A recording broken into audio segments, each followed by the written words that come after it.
Straight ahead on 12 News, training to save lives. Hennepin County Sheriff's deputies will soon have a new tool to combat the rise in heroin deaths.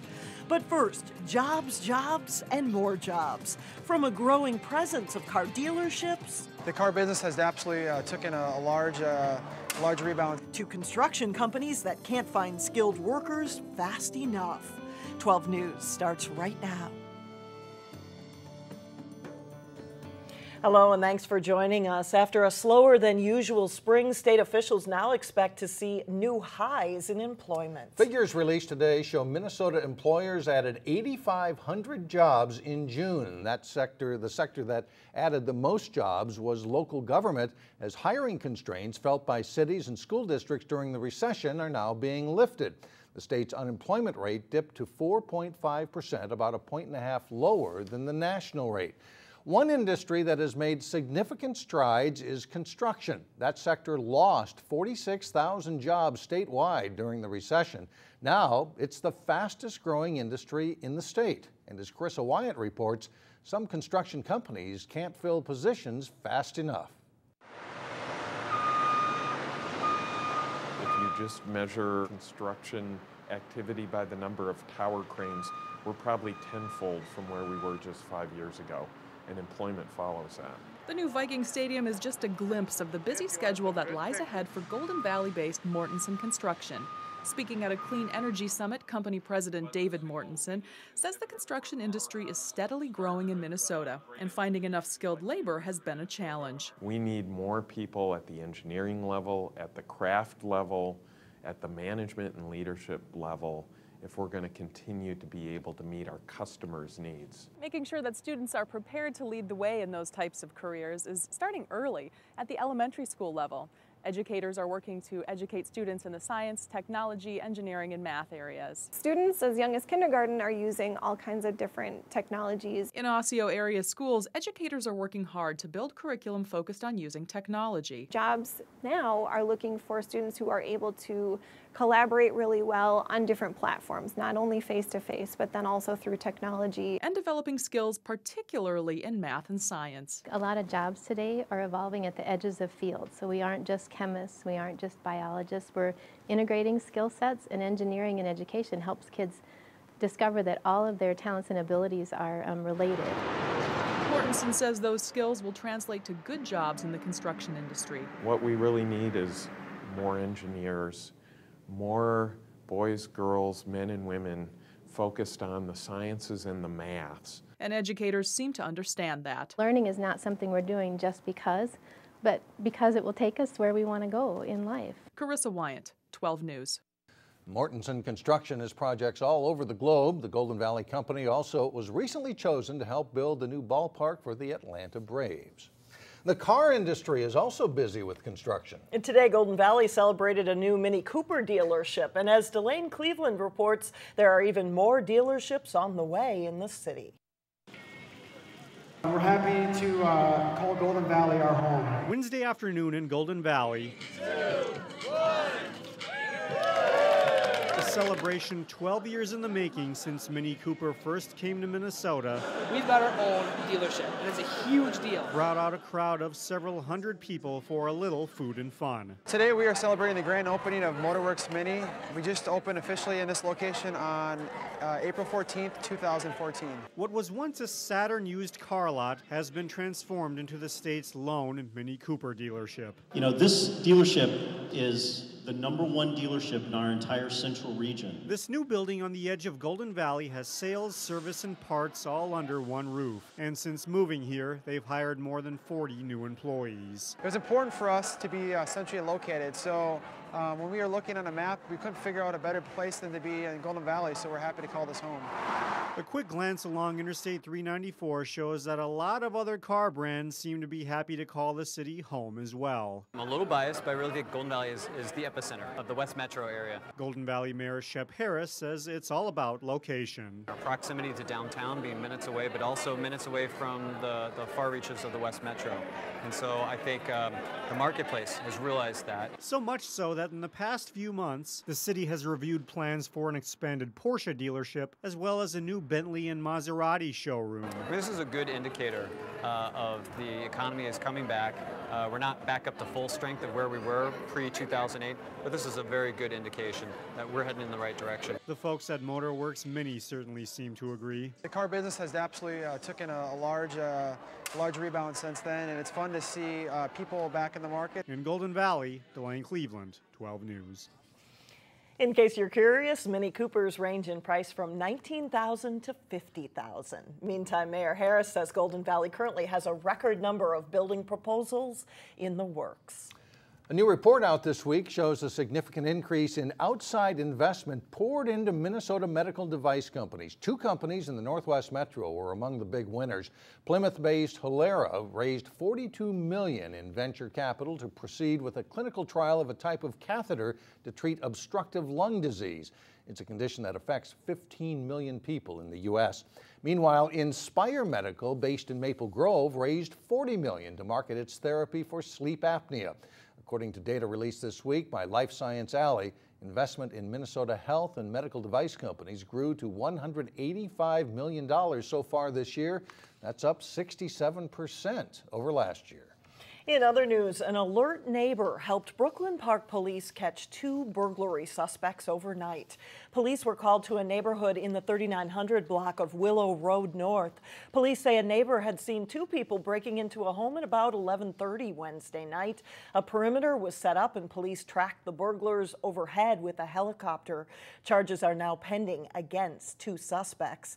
According to Brooklyn Park crime statistics, burglaries are down significantly on the city's east side where this latest burglary occurred, and that's compared to the number 5 years ago. The number of Applebee's restaurants linked to an E. coli outbreak has grown. Today, the state health department confirmed that the list of Applebee's restaurants where people have fallen ill includes the New Hope location. The outbreak is traced to a type of chicken salad delivered to the restaurant. The investigation is currently focusing on food suppliers. The reconstruction of Lake Drive in Robbinsdale will affect residents in a new way on Friday. Electricity will be shut off while crews move overhead power lines underground. Xcel Energy says power will be off for about 2 hours for residents in the immediate work area. That outage will happen sometime between 9 and 1 o'clock on Friday. It's been a few days since our last downpour, but there is still evidence of the record rains this summer. In Brooklyn Center, the water has receded in some areas around Palmer Lake Park, but there are still trails and ball fields, as you can see, at the park and along the Shingle Creek Trailway that are underwater. It's caused some walkers to take a different route this summer. I would say it's the worst flood year ever. Places flood that never flooded before. We have not been able to use the park as much because of the high water, and the football or the baseball fields were flooded back there, and going off to the bridge it was underwater also, so we've had to take blocks instead of the park. The city's public works director tells us it's not unusual to get spring flooding in some of these spots, but it is unusual that it has lasted this long. Coming up, training begins for law enforcement to administer a potentially life-saving drug. Then later in sports, Terry Tuma offers up a tip on tying fishing line in his weekly fishing tip. But first, we're getting warmer with each passing day. By Monday, we could see 90s.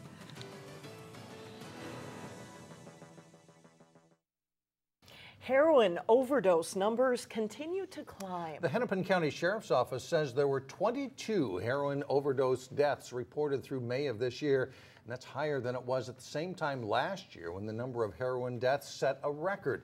A new law goes into effect in August that could stem the flow of overdose deaths, and reporter Shannon Slatton is here to explain. Shannon? A new law will allow law enforcement to use a life-saving drug that reverses the effects of heroin. The drug is called Narcan, and Hennepin County Sheriff's deputies will be carrying it with them starting August 1st. It's actually going to help the process of patient care. Patient care starts much earlier if that first person arriving at the scene has all the tools that we have. Law enforcement, who often arrive on the scene first, will now be allowed to administer the drug instead of waiting for paramedics.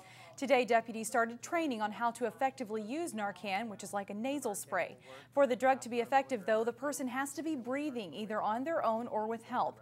This law is called Steve's Law after Steve Rumler, who died of a heroin overdose in 2011. I really feel that if this law had been in place, you know, there had been Narcan or naloxone available, that Steve would be alive today.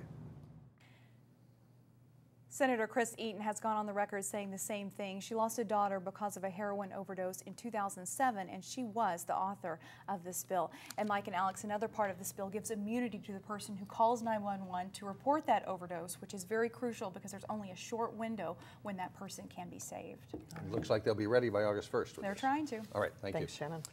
Coming up, the best defense against one of your lawn's worst enemies, Creeping Charlie. But first, Wayzata's strong season in American Legion baseball continues. John Jacobson has highlights of their game with Hopkins up next.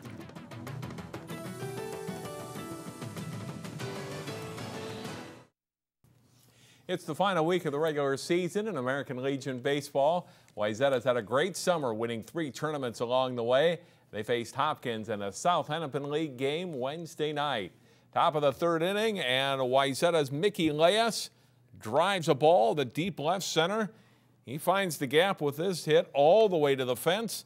Tom Nettleton is in to score. Christian Linhart is in as well. And when they try to get Leas heading for 3rd, the ball is thrown away into left field. And Leas comes in to score, and Wayzata leads it 3-0. Hopkins gets a couple of runs back in the home half of the 4th. Jimmy Copples grounds the ball up the middle. He gets through for a base hit. Logan Ottman scores, and it's 3-2. Same score in the 6th inning when Nettleton is up. He singles to right. Tyler Brackey scores, and that hit makes it 4-2 Wayzata. Later in the 6th inning, Connor Trigstead cracks a double to left center. Linhart and Leas both score to make it 8-2 Wayzata. That's the final score. Sub-state play in Legion ball begins next week. For the younger kids, postseason tournaments are underway in Little League Baseball. Brooklyn Center, Golden Valley, and Hopkins are all hosting different age-level tourneys. Hopkins the site for the 10-11-year-old District 1 tourney. Golden Valley facing Minnetonka White in a first-round game. Nice catch in center field here by Golden Valley's Willem Friends, taking a hit away in the Tonka 2nd inning. But Minnetonka has a big 3rd inning at the plate. Ryan Lambert singles to center. Matthew Kelly scores. Walter Johnson, the big train, gets to 3rd base. A couple of batters later, John Manning chops one to the right side. Golden Valley goes to 1st with a throw. Anders Lohman scores in the play. Next up is Charlie Hamer, and he sends one deep to center. It's gone for a solo home run. Minnetonka White advances to the 2nd round with a 10-0 win. All the district tournaments continue through either Sunday or Monday. Pool play is wrapping up at the USA Cup Youth Soccer Tournament as teams in different age divisions play down to Saturday's championship day. The Plymouth Soccer Association Rebels under-19 boys team facing Euro FC of Rochester. It's Plymouth in black. Nice through ball ahead to Stephen Lorbecki for the first goal. That shot makes it 1-0 Rebels. And then a crossing pass to the front of the net. Euro tries to clear, but they turn it over. And PSA's Varney Soiree turns it into a goal, and it's 2-0. Rebels add one more before halftime. A couple of quick short passes, and it's a goal for Isaac Foote. 3-0 PSA at halftime. They have 3 more goals in the second half, including this one by Ben Zaver to make it 5-0. The PSA Rebels win this U19 game 6-0. Getting a good knot when tying 2 fishing lines together can help you out on the lake. Here's Terry Tuma with this week's Channel 12 fishing tip. The easiest knot that I have found to attach a fluorocarbon to a braid is, and I'll show this knot to you, instead of using a swivel, or we all heard about these nail knots and sort of the hassle of attaching these knots together.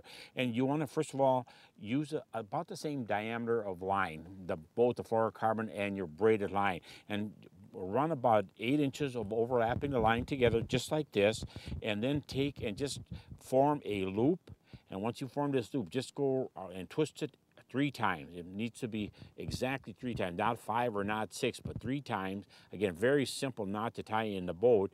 And then you just take these tag ends, these loose ends, and run it right up through that loop that you formed, making sure again that it goes into both of these loops, just as I'm doing right now. It's a very simple, easy knot to tie, very strong knot to tie, and then you just take those 2 tag ends and pull it up sort of slow, if you will. And then now you can see how it's just starting to form, and now you've got this knot that's just, and it goes right through a line, your guides and your rod and so forth. And just take a scissors. I just use a regular scissors for braided line, and you say cut it off. I don't cut it right up flush, just in case there's a little slippage, just maybe a 1/4 inch to a 1/2 inch long. And here again, you can do some trimming. This one is a little bit too long, but you want it again to run the line through the guide without it hanging up. Great knot to tie. Great, easy knot to tie in a boat, especially under windy conditions. Give it a try. Thanks, Terry, and that's it for sports. Do it again, Terry. That's right. Thanks. We'll be right back. It is one of the most common weeds to find in the yard, Creeping Charlie. It's tough to get rid of, but it can be done. And reporter Sonia Goins goes in the garden to show us how to tackle this worrisome weed.